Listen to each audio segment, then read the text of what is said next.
I love this image. I found it.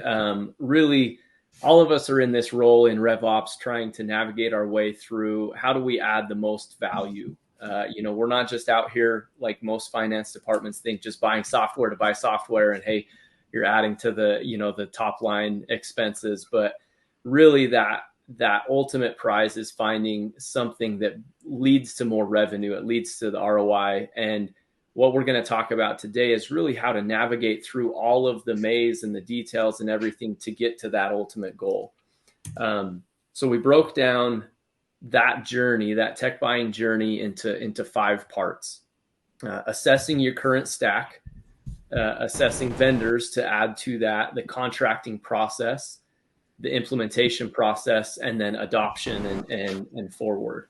And we'll kind of take that journey with you through today, give you some real tangible examples of how to do this, and what you can do in your own environments, your own orgs to make this successful.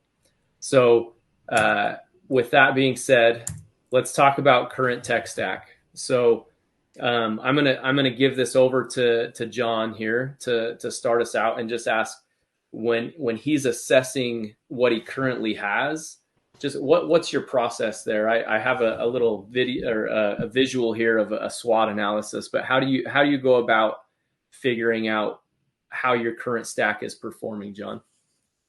Yeah, thanks, Greg. Happy to be here and share my insights. So at Zappi, I actually have quite a benefit of having a fairly robust tech stack. It is one that is being trimmed down over the next probably 18 months or so due to some duplications. But if I take a look at where we're at right now, I always like to assess it in both the seller and the buyer journey. So if I have a seller out there, how are he and she like starting their day, opening up their laptop, trying to figure out how they're going to figure out who to prospect. So we implemented someone like 6 Sense. Now we need to find those contacts. So they have subscription to LinkedIn Sales Navigator. Okay, we're gonna try to figure out how to reach out to them. So we use Groove for our customer outreach, putting them into flows over the course of time. Now that we've engaged with them, we're going to use our external communications repository with HighSpot, allowing us to track user engagement, when they're going to be forwarding them out, how long they're looking at things, all of that goes into it. And then from a contracting standpoint, we are something that we are lacking currently, but we're actually in the process of searching for something that we can actually find some proposal generation that will be much more turnkey and bring them in. Then once they sign and they come on as a customer and as a subscriber, how are we going to engage with them? So we have various things we built internally on our platform, but then there's also going to be coming back to those previous ones like Groove to outreach to our current users, getting them to utilize the software more, and serving them up content in like a digital sales room via HighSpot. So there's a whole bunch of things that I think about when there is like an actual buyer journey. And then on the back end, you want to also be cognizant of how we can be more efficient to our sellers. We want them to shorten their sales cycles as much as possible. And then once we actually get them in the door, how we're going to arm our customer success reps to be able to service them in an efficient way. So if there is a piece of software that doesn't fit into either of those journeys very neatly or tightly, or is duplicative, and I can get those functionality elsewhere, that's something that is going to be on the chopping block before our upcoming renewal. And it's something that we would want to make sure to engage our CSM with that particular software, or assess internally if it's something that we can possibly do without. Awesome, thank you. I love the idea of using the customer journey as part of your tech buying journey, as well as the seller side. So, I've found that in my experience, the best way to know what software is useful and we need is to sit down with your employees and the people you work for, and see their day to day. But I've never considered kind of bringing the customer journey back into that. That's awesome. So, Joe, what are your thoughts there? How do you approach this from tracking what you currently have in your tech stack and assessing it? Yeah, certainly a big deal for us, and a pleasure to be here as well with everybody.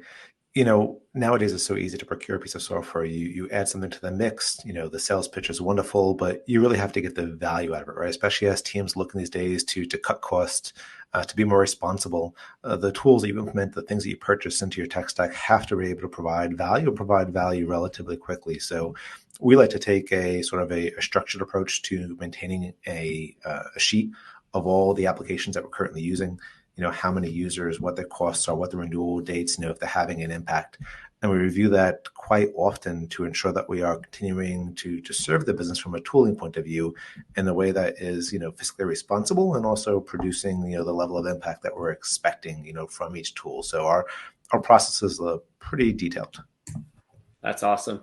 So we've done a little prep here. I use the same type of system as Joe. I threw in just kind of an example here.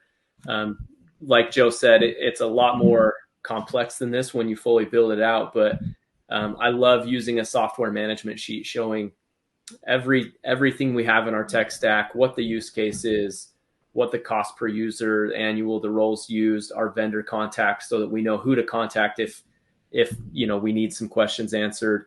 And then I rate it. I take a rating so that I know, hey, if it's an A, I'm probably not moving off of it. If it's a B, I'm going to explore. And if it's a C, I'm actively trying to get away from it. And so, we can send a link out to a sample sheet like this, but really, to Joe's point, identifying what's in your tech stack, what the use case is. John, you mentioned overlap.